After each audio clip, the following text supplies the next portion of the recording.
Bien, donc bonjour tout le monde. Aujourd'hui, nous allons voir une autre leçon qui s'intitule la subordonnée de cause ou bien la proposition subordonnée de cause. Avant de passer à l'explication de la leçon, nous devons faire d'abord un petit rappel, d'accord, qui semble être très important. Donc le rappel, ça va être à propos de ce qu'on appelle la phrase complexe. Donc, qu'est-ce que ça veut dire une phrase complexe? Donc, la phrase complexe, tout simplement, c'est une phrase qui contient deux verbes conjugués au plus. D'accord? Par exemple, donc on donne un petit exemple. Quand la nuit est tombée, je suis rentré à la maison. Donc, ce que vous avez ici, c'est une phrase qui est complexe. Donc, puisque c'est une phrase complexe, ça veut dire combien de propositions vous avez. Donc, bien sûr, vous avez deux propositions en plus. On va voir combien de propositions nous avons maintenant. Donc, la première proposition, c'est quand la nuit est tombée. La deuxième proposition, je suis rentré à la maison. Donc, combien de propositions nous avons? Deux propositions. On se pose la question, pourquoi nous avons deux propositions? Très bien. Parce que tout simplement, nous avions combien de verbes? Nous avons tout simplement deux verbes. Le premier verbe, c'est est tombé. Est tombé, c'est le verbe tomber qui est conjugué ici au passé composé. Et où est le deuxième verbe? Voilà, c'est très bien. Donc, c'est le verbe rentrer. Je suis rentré, c'est le verbe rentrer au passé composé. Donc, puisque nous avons ici deux verbes conjugués, automatiquement nous avons deux propositions. Donc, la première proposition que nous avons soulignée avec la couleur bleue, c'est une proposition subordonnée. Par contre, la deuxième, on l'appelle une proposition principale. Donc, on pose la question pourquoi on appelle la première subordonnée et la deuxième principale. Donc, tout simplement, parce que vous avez la première commence par quand. Quand, c'est un moyen, c'est un subordonnant ici. Donc, la subordonnée commence toujours par un subordonnant. Et l'autre, c'est-à-dire la principale, commence ici souvent par un sujet.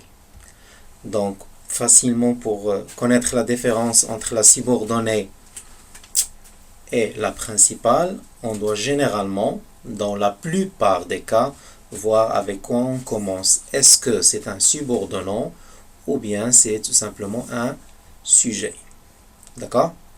Donc ceci, bien sûr, c'est un petit rappel avant de passer à la chose la plus importante. C'est ce que nous allons voir aujourd'hui, c'est la proposition subordonnée de cause. Bien. Essayez d'abord de voir avec moi la phrase suivante. Comme l'enfant est malade, il doit rester à la maison. Donc on pose la question ici, combien de propositions nous avons? Voilà. Donc nous avons deux propositions. La première proposition, comme l'enfant est malade. La deuxième proposition, c'est il doit rester à la maison. Donc, la première proposition que vous avez ici, elle contient le verbe être. Et, c'est le verbe être présent de l'indicatif.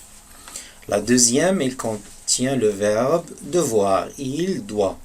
Ça veut dire combien de verbes conjugués nous avons.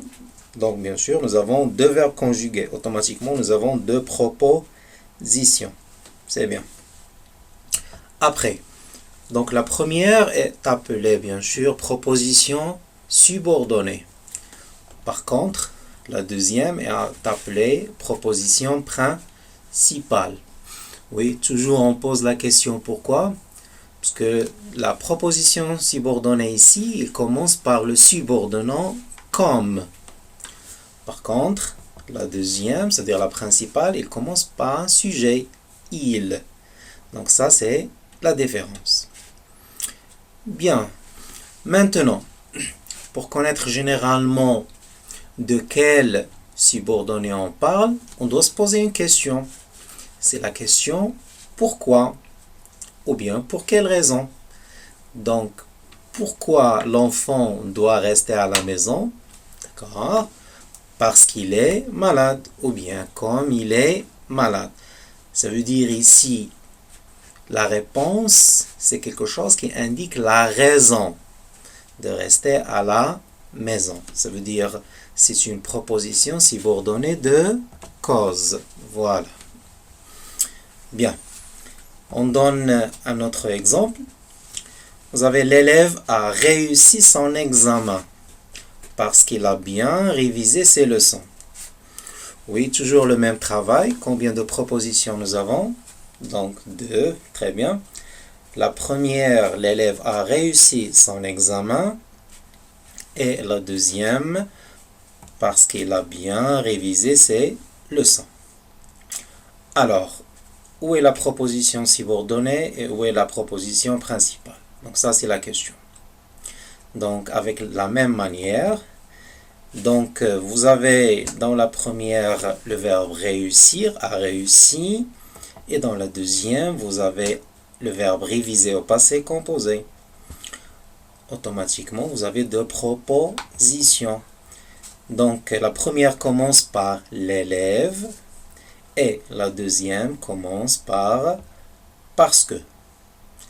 L'élève, bien sûr, c'est quoi? Voilà, c'est un sujet. C'est pour cela qu'on va dire que c'est une proposition principale. Et parce que c'est quoi? C'est un subordonnant. C'est pour cela qu'on va l'appeler, bien sûr, une proposition subordonnée. Et on se pose toujours la même question pour connaître de quel subordonné on parle. La question, c'est toujours pourquoi. Alors, pourquoi l'élève a réussi son examen? Tout simplement parce qu'il a bien révisé ses leçons. C'est pour cela que nous avons affaire à une proposition subordonnée de cause. Bien. Donc, jusqu'à maintenant, nous avons deux phrases. La première, comme l'enfant est malade, il doit rester à la maison.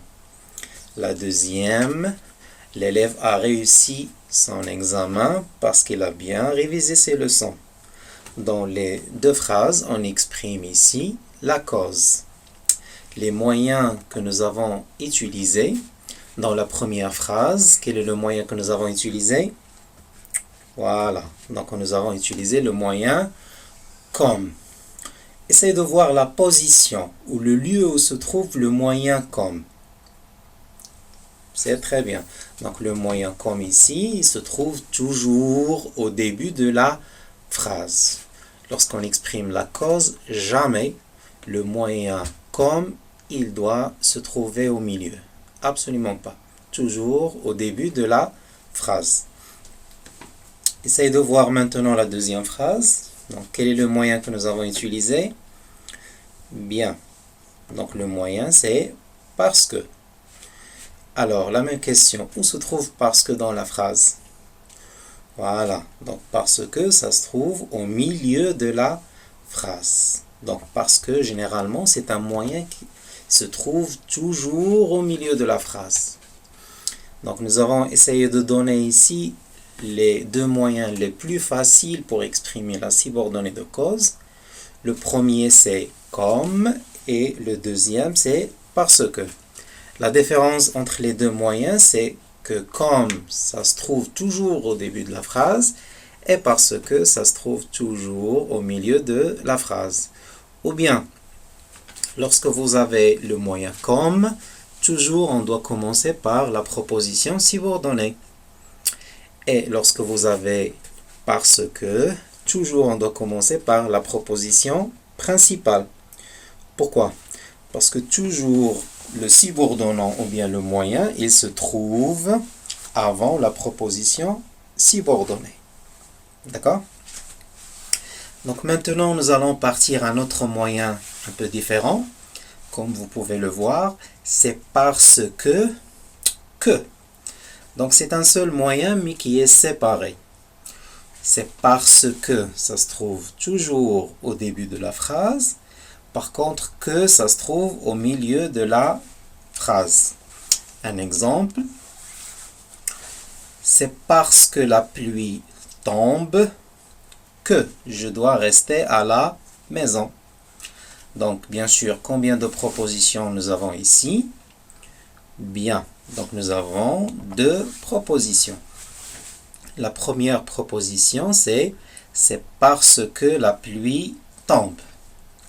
Et la deuxième proposition, c'est que je dois rester à la maison. Donc la première proposition est appelée proposition subordonnée de cause. Parce qu'on a utilisé ici le moyen, c'est parce que. Voilà.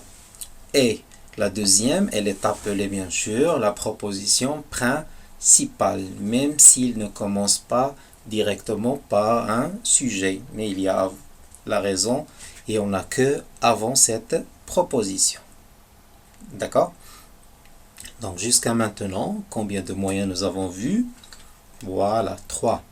Comme qui se trouve toujours au début de la phrase, parce que qui se trouve toujours au milieu de la phrase, et c'est parce que c'est un moyen toujours séparé, c'est parce que ça se trouve au début, ça veut dire avant la subordonnée de cause, et que ça doit se trouver où? Voilà. Ça doit se trouver bien sûr avant la proposition principale. Bien. Donc pour récapituler, donc la subordonnée circonstancielle de cause, c'est quoi? Donc c'est une subordonnée qui indique la raison. Ça veut dire pourquoi. La raison pour laquelle s'accomplit l'action de la principale. D'accord? Donc pour l'exprimer, on a besoin bien sûr des moyens. Les moyens, il y en a beaucoup. Nous allons donner des exemples. Donc vous avez ici une liste de moyens accompagnée du mode de la conjugaison. Par exemple, la première liste, vous avez comme, on a déjà parlé, parce que, d'accord, puisque, vu que, du moment que, attendu que, c'est parce que, c'est un seul moyen, etc. Donc les moyens que vous avez ici, donc ça dépend bien sûr de la phrase. Soit nous avons dans la conjugaison, lorsqu'on parle du verbe de la subordonnée, le mode soit c'est l'indicatif ou bien c'est le conditionnel. Bien. La deuxième catégorie, c'est une catégorie un peu spéciale. Pourquoi? Parce que ce sont des moyens qu'on va utiliser avec 3 propositions. C'est une phrase complexe à 3 propositions. Donc vous avez les moyens non que, non pas que, et ce n'est pas que. Donc toujours lorsque vous avez ces moyens, le verbe de la subordonnée, il doit être conjugué au subjonctif. Donc on va voir bien sûr ceci après, dans la prochaine vidéo, dans quelques exercices. Il y a d'autres moyens aussi qu'on utilise comme à cause de, faute de, grâce à, en raison de, pour, de, etc. Ce sont des moyens qu'on utilise avant un non. D'accord? Par exemple, à cause de sa maladie. C'est clair? La dernière catégorie, ce sont les moyens comme à force de, sous prétexte de, pour aussi, de, etc. Donc ces moyens, bien sûr, on les utilise directement. Il y aurait un verbe, n'est pas conjugué bien sûr, c'est un verbe à l'infinitif. Bien. Donc on souligne le moyen sous prétexte de, donc il faut tout simplement mettre l'accent sur le sens de ce moyen. Sous prétexte de, ça veut dire c'est une phrase où nous n'avons pas vraiment la vraie cause, ce qu'on appelle la fausse cause. Il faut faire très attention à ce moyen lorsque vous voulez le remplacer par exemple par d'autres moyens. Donc j'espère que vous avez eu une petite idée un peu sur la subordonnée circonstancielle de cause. Et prochainement, dans les prochaines vidéos, nous allons faire des exercices où on va mieux expliquer ceci. Merci pour tout le monde et au revoir.